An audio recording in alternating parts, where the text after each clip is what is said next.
मेरे mobile number पर दूसरे के बैंक खाते का एसएमएस आ रहा है, क्या करें। मेरे इस वीडियो पर बहुत सारे लोगों की ये समस्या होती है। वो पूछते हैं कि मेरे मोबाइल नंबर पर दूसरे के बैंक खाते का पैसा निकलने और जमा होने का एसएमएस आ रहा है, मैं इससे परेशान हूं, मैं क्या कर सकता हूं।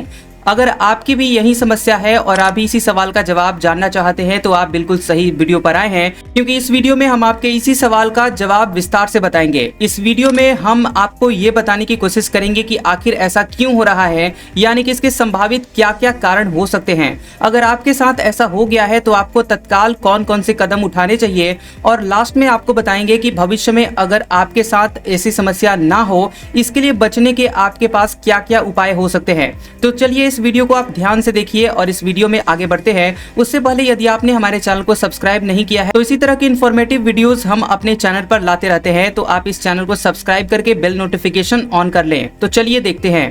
तो चलिए अब देखते हैं कि आखिर कौन कौन से ऐसे संभावित कारण हो सकते हैं कि किसी दूसरे के बैंक खाते के ट्रांजैक्शंस का अलर्ट आपके मोबाइल नंबर पर आ रहा है। देखिए, इसका पहला संभावित कारण तो ये हो सकता है कि मानवीय भूल हो सकती है, यानी ह्यूमन एरर हो सकता है, क्योंकि ये सबसे आम समस्या है, क्योंकि गलती इंसान से ही होती है और इंसान गलती कर सकता है।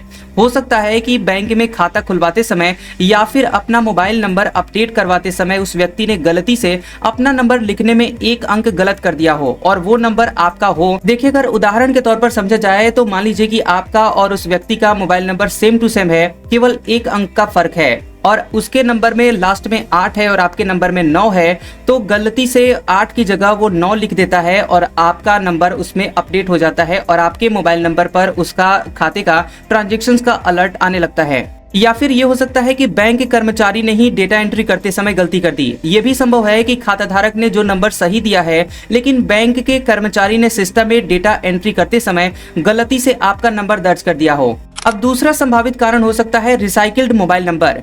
टेलीकॉम कंपनियां बंद हो चुके नंबरों को कुछ महीनों के बाद नए ग्राहकों को फिर से आवंटित कर देती है, यानी री इशू कर देती है।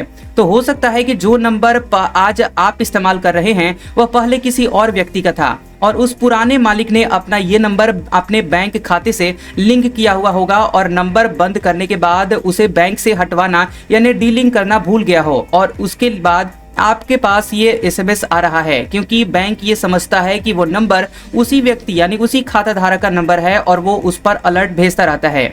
दूसरा कारण हो सकता है तकनीकी गड़बड़ी यानी टेक्निकल ग्लिच। ये बहुत कम होता है, लेकिन कभी कभी बैंक या फिर टेलीकॉम ऑपरेटर के सिस्टम में तकनीकी खराबी आ जाने के कारण एसएमएस गलत नंबर पर भेजे जा सकते हैं। अगला कारण हो सकता है जानबूझकर कृत यानी धोखाधड़ी करने का प्रयास किया गया हो। ये संभावना बहुत कम होती है, लेकिन इसे नकारा नहीं जा सकता। हो सकता है कि किसी ने जानबूझकर आपका नंबर दे दिया हो, हालांकि बिना ओटीपी वेरिफिकेशन के ऐसा करना मुश्किल है, फिर भी आपको सतर्क रहना जरूरी है। अब अगर आपके साथ ऐसा हो गया है तो अब चलिए देखते हैं कि आपको कौन कौन से तत्काल कदम उठाने चाहिए। अगर आपको ऐसे एसएमएस मिल रहे हैं तो बिल्कुल भी घबराएं नहीं, लेकिन तुरंत सही कदम उठाएं। चलिए आपको बताते हैं आपको क्या क्या करना चाहिए।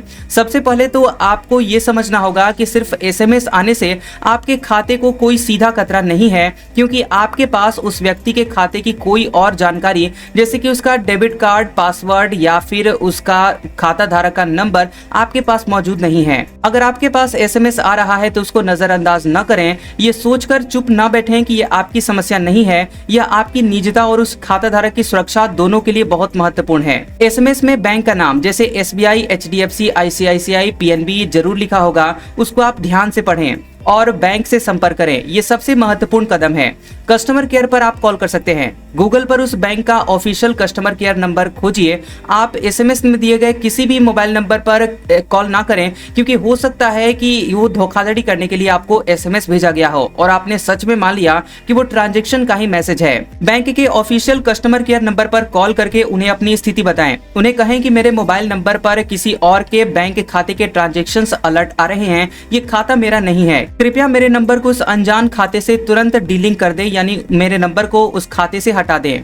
या फिर आप ईमेल कर सकते हैं। आप बैंक की आधिकारिक ग्राहक सेवा ईमेल आईडी पर एक ईमेल भी भेज सकते हैं, जिसमें अपने मोबाइल नंबर और प्राप्त हुए कुछ एसएमएस का स्क्रीनशॉट भी आप उसमें लगा सकते हैं। अगर कॉल या ईमेल करने के बाद भी समाधान नहीं होता है तो आप उस बैंक की किसी भी नजदीकी शाखा में जाइए, वहां के अधिकारियों को अपनी पूरी बात बताइए और वे आपकी समस्या का समाधान जल्दी कर देंगे। अगर एसएमएस में कोई लिंक या फिर फोन नंबर दिया गया है तो उस पर क्लिक ना करें या बिल्कुल भी कॉल या रिप्लाई ना करें। ये एक फिशिंग स्कैम हो सकता है जिसका उद्देश्य आपकी व्यक्तिगत जानकारी चुराना हो सकता है। अगर कोई व्यक्ति आपको कॉल करके कहता है कि गलती से आपका नंबर मेरे खाते से लिंक हो गया है, इसे ठीक करने के लिए एक ओटीपी आएगा, कृपया बता दें, तो कभी भी ओटीपी साझा ना करें क्योंकि ये एक धोखाधड़ी का तरीका हो सकता है। आप ये काम कर सकते हैं कि आप अपने सिम प्रोवाइडर, जैसे कि आप अगर जियो, एयरटेल या फिर वीआई का यूज करते हैं तो आप अपने कस्टमर केयर से संपर्क करके उनसे पूछ सकते हैं कि यह नंबर आपको कब आवंटित हुआ था, और इसे यह पुष्टि करने में मदद मिल सकती है कि यह एक रिसाइकिल्ड नंबर है।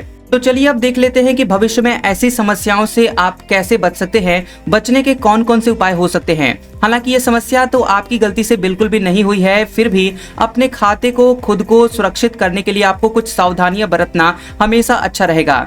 क्या कर सकते हैं आप, चलिए देखते हैं। अपने सभी बैंक खातों, क्रेडिट कार्ड, आधार कार्ड और अन्य महत्वपूर्ण सेवाओं में हमेशा अपना चालू यानी एक्टिव मोबाइल नंबर ही अपडेट करें। जब भी आप अपना मोबाइल नंबर बदल रहे हैं तो सबसे पहले उसे अपने सभी वित्तीय संस्थान, अपने बैंक, यूपीआई या फिर अन्य वित्तीय संस्थान में अपने नंबर को अपडेट करवा ले। और अगर आपको अपना पुराना नंबर अस्थायी रूप से बंद करवाने की जरूरत पड़ रही है तो बंद करवाने से पहले आप ये सुनिश्चित कर लें कि आपने उसे सभी बैंक खातों और अन्य सेवाओं से हटा दिया है। और किसी भी अनजान एसएमएस में दिए गए लिंक पर कभी भी क्लिक ना करें या फिर उनमें अटैच किए गए किसी भी एपीके या फिर पीडीएफ या फिर किसी भी फाइल को डाउनलोड करने से बचें। अब आपने ये सब जान लिया कि आप क्या कर सकते हैं, क्या करना चाहिए। अगर आप कुछ भी नहीं करना चाहते हैं तो आप कुछ भी नहीं करें, क्योंकि हो सकता है कि वो जो नंबर है जिस व्यक्ति का पहले था वो उसके नंबर पर एसएमएस नहीं जाएगा तो वो अपना नंबर कुछ दिनों में या फिर कुछ महीनों में खुद ही अपडेट करा लेगा, जिसके बाद आपके नंबर पर एसएमएस आना बंद हो जाएगा। अगर इस वीडियो में दी गई जानकारी के बाद भी आपकी समस्या का समाधान नहीं हो रहा है या फिर आपके मन में कोई भी दूसरा सवाल है तो इस वीडियो के नीचे आप कमेंट बॉक्स में बिल्कुल बेझिझक सवाल लिख दें, हम आपकी समस्या का समाधान करने की भरपूर कोशिश करेंगे। कैसा लगा ये वीडियो हमें कमेंट सेक्शन में जरूर बताएं। वीडियो पसंद आया हो तो वीडियो को लाइक और शेयर करें, और ऐसी इंटरेस्टिंग वीडियोस देखने के लिए हमारे चैनल जियोबी न्यूज को सब्सक्राइब करें और बेल आइकॉन को दबाएं। और हमारे ओल्ड और लेटेस्ट वीडियोस देखने के लिए हमारे प्लेलिस्ट और कम्युनिटी टैब को जरूर चेक करें। तो मिलते हैं अगले वीडियो में, तब तक के लिए आपका शुक्रिया।